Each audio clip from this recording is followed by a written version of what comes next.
Hello friends, welcome to class 10 study point. तो आज की इस वीडियो में पढ़ने जा रहे हैं 10th क्लास मैथमेटिक्स का चैप्टर नंबर 8 और इस वीडियो में हम प्रश्नावली 8.1 के क्वेश्चन नंबर 9 को कवर करेंगे। ठीक है, तो प्रश्न नंबर 9 में हमें एक त्रिभुज ABC दिया हुआ है और कहा गया है कि उसका B समकोण है। और एक चीज और दिया हुआ है कि tan है इक्वल है 1 डिवाइडेड बाय √3 के। ठीक है, और कहा गया है कि निम्नलिखित का मान ज्ञात करें। एक ही क्वेश्चन में यहाँ पर दो सवाल पूछे गए हैं, तो पहले में इसका मान पूछा गया और दूसरे में इसका मान पूछा गया। आइए सबसे पहले हम हल की ओर बढ़ते हैं। तो हम सबसे पहले देख लेते हैं कि इस त्रिभुज में हमें दिया क्या है।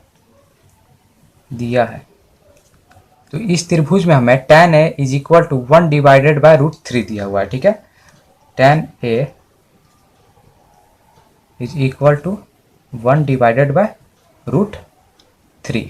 चूंकि आप जानते हैं कि tan थीटा बराबर होता है लंब बटे में आधार के, लंब बटे में आधार के।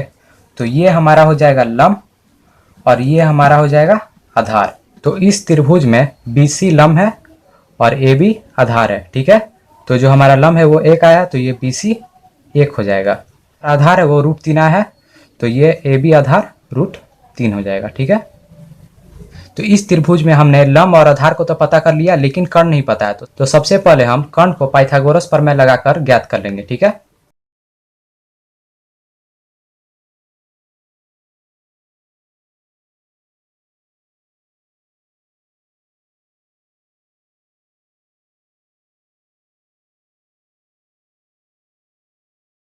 तो हमें कर्ण ज्ञात करना है। तो कर्ण हम लोग वैसे ही लिख देंगे। तो कर्ण का स्क्वायर इज इक्वल टू लंब का मान हमें 1 दिया हुआ है, तो हम 1 का स्क्वायर लिख देंगे और प्लस का प्लस जो हमारा आधार है वो है √3। तो यहाँ पर हम लिख देंगे √3 का स्क्वायर। यहाँ पर कर्ण स्क्वायर का कर्ण स्क्वायर ही हो जाएगा वैसे ही, और इज इक्वल टू 1 का स्क्वायर 1 ही होता है और प्लस का प्लस। अगर √3 का स्क्वायर कीजिएगा तो रूट हट जाएगा, केवल 3 बच जाएगा। और यहाँ पर लिखिएगा कर्ण, तो कर्ण का स्क्वायर बराबर के उधर जाएगा तो रूट में चला जाएगा। ठीक है, तो इज इक्वल टू, और 1 3 जब जोड़ेंगे तो 4 हो जाएगा, तो √4। अगर आप 4 का रूट कीजिएगा तो 2 आएगा। ठीक है, इज इक्वल टू 2। तो कर्ण हमारा 2 आ गया। ठीक है, तो यहाँ पर हम लिख देंगे AC 2। हम पहले नंबर सवाल को सबसे पहले निकाल लेते हैं। ठीक है, तो इस सवाल को मैं पहले यहाँ पर लिख दे रहा हूँ। ठीक है, तो देखिए पहला सवाल है साइन A इंटू में कॉस C प्लस में कॉस A इंटू में साइन C। तो ये साइन थीटा है, तो sine theta is equal to होता है लंब बटे में कर्ण इंटू में, और ये है कॉस थीटा। तो cos theta is equal to होता है आधार बटे में कर्ण और प्लस में, तो यहाँ पर भी कॉस थीटा है तो हम इसके जगह पर आधार बटे कर्ण को लिख सकते हैं। तो आधार बटे में कर्ण, तो यहाँ पर साइन थीटा है तो इसलिए हम लिख सकते हैं लंब बटे में कर्ण। ठीक है, तो इस साइन का थीटा A था। ठीक है, तो A के जो सामने वाला भुजा होगा वो इसका लंब होगा, तो ये BC लंब हो जाएगा। तो लंब की जगह पर हम लिख सकते हैं BC डिवाइडेड बाय कर्ण, तो कभी बदलता नहीं है तो कर्ण AC का ऐसे ही लिखा जाएगा। तो कर्ण की जगह पर हम लिख देंगे AC इंटू में, और इस कॉस का थीटा C था। ठीक है, तो जो C के सामने वाला भुजा हो जाएगा वो हो जाएगा लंब और BC हो जाएगा आधार। ठीक है, तो हम आधार की जगह पर BC लिख सकते हैं। तो BC डिवाइडेड बाय, और कर्ण तो कभी बदलता नहीं है तो कर्ण AC का ऐसे ही उतर जाएगा। AC प्लस था तो प्लस लिखा, तो इस कॉस का थीटा A है, तो A के जो सामने वाला भुजा होगा वो होगा लंब और ये हो जाएगा आधार AB।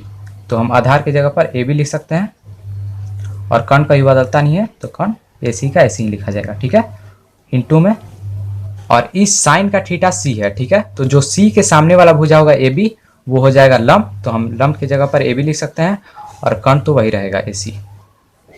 तो मैंने यहाँ पर पहले से ही एक त्रिभुज बना दिया है और सभी मानों को यहाँ पर लिख दिया है। ठीक है, तो यहाँ पर है BC डिवाइडेड बाय AC। तो इस त्रिभुज में BC का मान 1 है तो हम यहाँ पर लिखेंगे 1, और डिवाइडेड बाय AC का मान 2 है। तो इंटू था तो हमने इंटू लिखा, और BC का मान 1 था तो हमने 1 लिखा, और डिवाइडेड बाय AC का मान 2 था तो हमने 2 लिख दिया, और प्लस था तो हमने प्लस लिखा।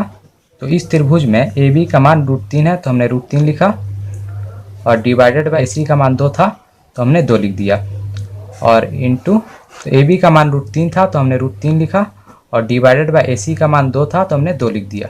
अब 2 और 2 को मल्टीप्लाई कीजिएगा तो 4 हो जाएगा, और 1 और 1 को मल्टीप्लाई कीजिएगा तो 1 ही रहेगा, और प्लस था तो हमने प्लस लिख दिया, और 2 और 2 को मल्टीप्लाई कीजिएगा तो यहाँ पर भी 4 हो जाएगा, और √3 और √3 को मल्टीप्लाई कीजिएगा तो रूट हट जाएगा, 3 बच जाएगा। ठीक है, तो यहाँ पर है 4 और 4, तो 4 और 4 का एलसीएम लीजिएगा तो 4 ही होगा, तो 4, और 4 से 4 एक बार में कटेगा, और 1 से 1 को मल्टीप्लाई करेंगे तो 1 ही होगा। ठीक है, और प्लस का प्लस 4 से 4 एक बार में कटेगा, और 1 को जब 3 से मल्टीप्लाई करेंगे तो 3 ही होगा, इज इक्वल टू, तो जब 1 में 3 ऐड होगा तो 4 हो जाएगा, और डिवाइडेड बाय 4, 4 से 4 एक बार में कैंसिल हो गया, यहाँ पर हो जाएगा 1 आंसर। तो पहले नंबर सवाल का आंसर 1 आया। ठीक है, तो अब आइए दूसरे नंबर सवाल को भी हल कर लेते हैं।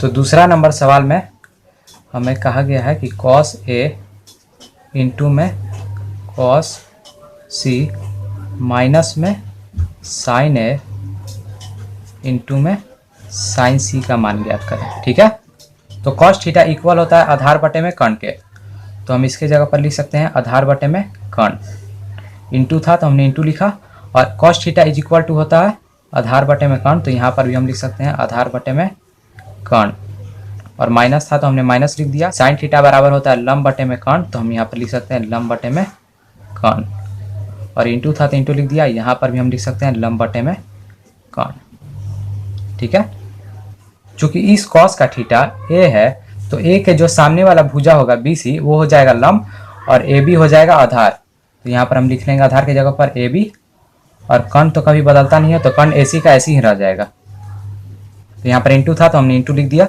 इस cos का थीटा C है, तो जो C के सामने वाला भुजा होगा AB वो हो जाएगा लंब, और BC हो जाएगा आधार, तो यहाँ पर हम लिख लेंगे आधार की जगह पर BC, और कर्ण तो कहीं बदलता नहीं है तो कर्ण AC ही रह जाएगा, और माइनस था तो हमने माइनस लिख दिया। तो इस साइन का थीटा A है, तो A के जो सामने वाला भुजा हो जाएगा BC वो हो जाएगा लंब, और डिवाइडेड बाय कर्ण तो बदलता नहीं है तो कर्ण AC ही रह जाएगा, और इंटू था तो हमने इंटू दे दिया, और इस साइन का थीटा है C, तो जो C के सामने वाला भुजा होगा AB वो हो जाएगा लंब, और कर्ण तो कहीं बदलता नहीं है तो कर्ण AC ही रह जाएगा।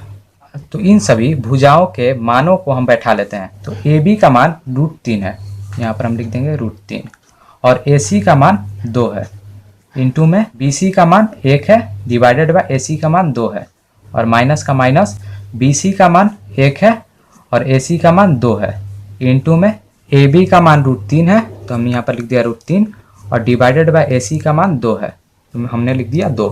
अब जब √3 को 1 से मल्टीप्लाई कीजिएगा तो √3 ही हो जाएगा, और जब 2 को 2 से मल्टीप्लाई कीजिएगा तो 4 हो जाएगा, और माइनस था तो हमने माइनस लिख दिया, और 1 को जब √3 से मल्टीप्लाई कीजिएगा तो √3 हो जाएगा, और डिवाइडेड बाय 2 को 2 से मल्टीप्लाई कीजिएगा तो 4 हो जाएगा।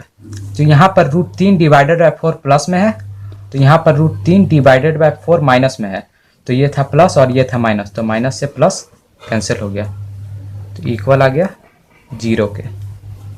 तो ये आ गया हमारा दूसरा सवाल का आंसर। ठीक है, तो इसी के साथ ये वीडियो यहीं पर समाप्त होता है। तो थैंक्स फॉर वॉचिंग, बने रहिए क्लास 10 स्टडी पॉइंट के साथ।